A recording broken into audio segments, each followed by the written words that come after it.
She found the bumblebee crawling across the bedroom carpet. It must have come in through the window, but it wasn't capable of flying anymore.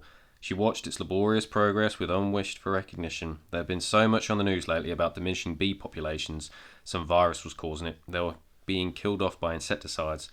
Climate change was responsible. She didn't know the truth was, but she kept finding bumblebees inside and outside, behaving like this one. The bees just looked fat and healthy and moved like old men on their hands and knees. The bee on the carpet seemed to have a purpose, a determination to get somewhere, but she knew it was dying. She wondered if it was in pain. She feared and fetched a sheet of paper and a glass and put the paper in front of the bee. It kept going straight onto it, and then she placed the glass over the bee and went downstairs, out into the garden.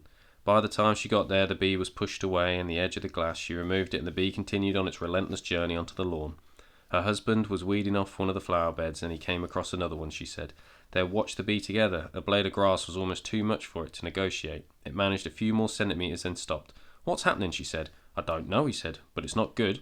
Not for the bees, not for us. The apple tree was covered in blossom, but it had been like that last year, and there hadn't been a single apple from it, not one. It had been a bad year for fruit generally. People had blamed the rain, the cold, the lack of the sun, but what if there wasn't enough bees?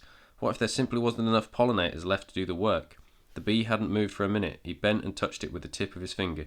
Don't, she said, don't torment it. No, he said, I wanted to help, that's all. He stood up, shaking his head, and she reached for his hand.